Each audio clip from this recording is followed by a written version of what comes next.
mean, sometimes certain cities, they have like certain rules. So sometimes you try to apply and they say, you know what, now it's not a good time.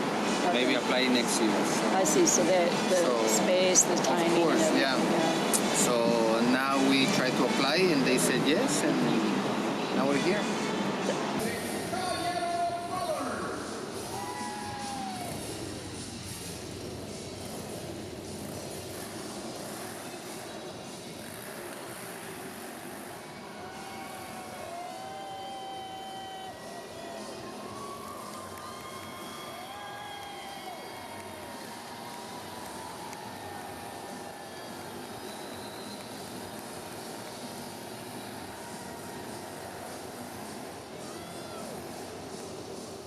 Well, normally, I mean, we perform, we set up the show, we tear down the show, we drive, we set up, we do the publicity, we do everything, you know, so there's not one thing that we can do, you know. How old were you when you started performing?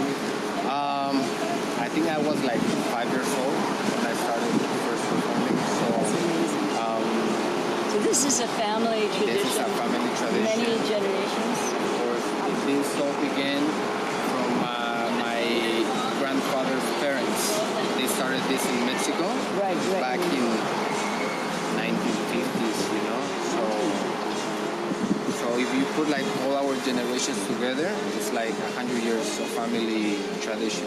Wow. You know, circus family tradition. So they started it in Mexico, and then my grandfather decided to come to the U.S., you know, but not as a circus owner, as a flying trapeze act. So my grandfather and his family, they were hired like in the best circus in the world back in the day, like Ringling Brothers and Barnum and Bailey, Carson and Barnes, and then they also performed in Las Vegas Circus for like 15 years. They also performed twice for Prince Rainier of Monaco. They were invited. We were invited last year by Princess Stephanie and Prince Albert from the royal family. And that's like a competition, you know, that they invite many acts from all over the world to compete in one stage, you know. And we were able to win the first prize. And the first prize, it's the Golden Clown Award. So they give out the gold, silver, and bronze, you know. And we were able to win the first prize, you know. Imagine competing against 200 performers. It was, you know, a big deal for us. That's so cool. So, and here you are right here in the Habra. Yeah, we are right here. Right around the corner. I can't believe it. How did COVID affect your company? How did that pandemic affect you? Well, at first, you know, nobody knew what was going on. We started to see different unusual things that you never seen before. So they said, you know what, we need to close the show, I think for a month. And then after a month, we open again. Okay, so we said, okay, we close the show for a month and then we open. A month passed. I think we started to see that many businesses, they started to shut down. Everything started to shut down. So we were like, okay, maybe let's give it another month, 2 months. And all of a sudden it was a year and 6 months. So it really affected us a lot. How did you stay in training during that time? It was a family from El Monte, like right here, like 30 minutes away, that they have a big property and they heard about us because we normally used to perform with them. I mean, they used to rent the lot so we can perform there. So we called them and they say, hey, the lot is empty, you can bring the whole show here and just park here. So we said, okay, great. So we came, we stayed there, almost the year and 6 months. So after that, we realized that we're gonna be stuck for a while. We asked permission to set up some of the part of the rigging of the trapeze, the motorcycle.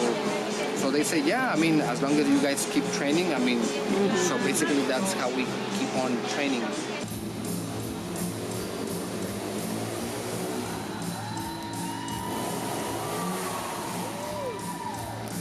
Not making shows, but every night we try to practice, you know, like to be in shape because we never knew when we were Right. So we From said, day to day. yeah. So we said let's be prepared when they say they open the whole world again. We start performing, you know. Wow. So it really affects us a lot. But you know, a lot of people they saw us, you know, practicing because we were like on the street, you know, practicing. Oh my God. So people will drive by and they see our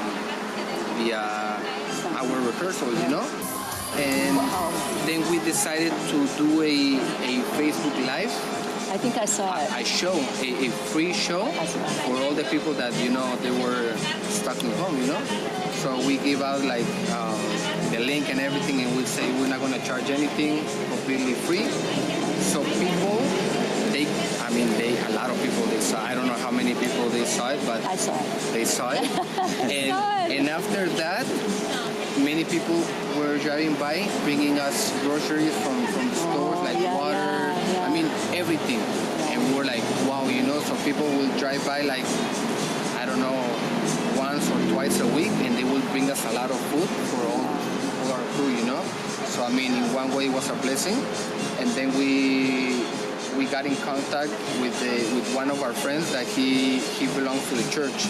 So every Friday he will ask us to go help to feed the homeless, you know? Yes. So we went, we helped with the homeless, and then he will like give us an extra part of the food that they were bringing from the church. So that also helped us a lot. So we came back and we gave it out to all our crew, you know? I wanted to ask, what's your favorite part and your least favorite part of being on tour?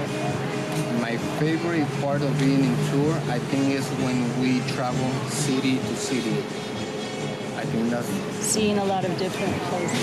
You see a lot of people, you see a lot of cultures, a lot of different food.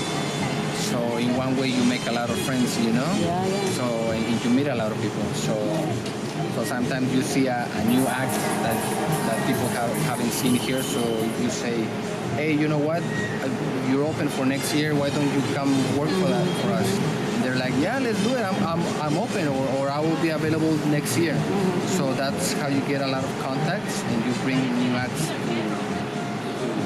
America, you know, to our show. So in one way, I think that's like.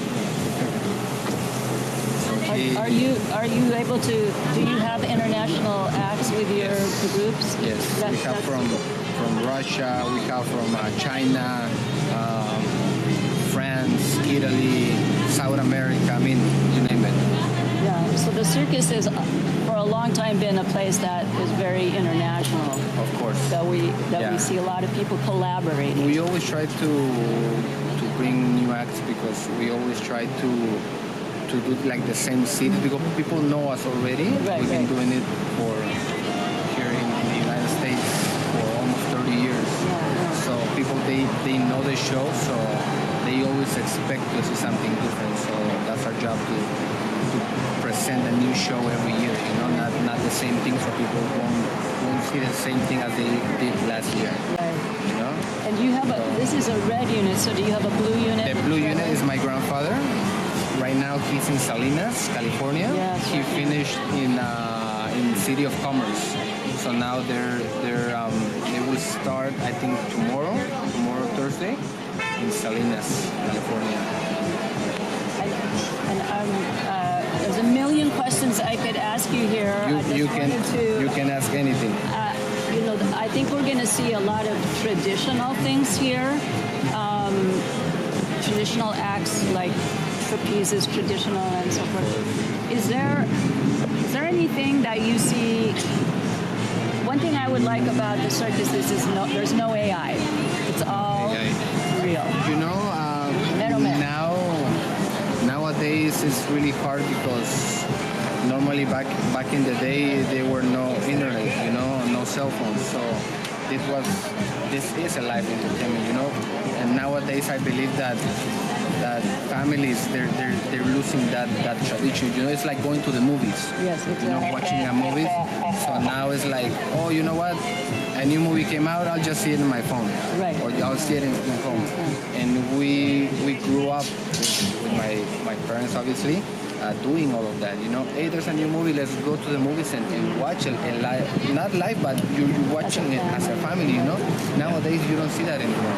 And for a live show, it's like even more harder. You know, people they don't, or kids maybe they don't appreciate a live show. You know, because every day we risk our life. You know, doing and performing for all the beautiful people that they come to see us, and I think we're losing that tradition that it used to be, you know, like back in the day. But I mean, we're still trying to be there and try to people, you know, come see our show, you know.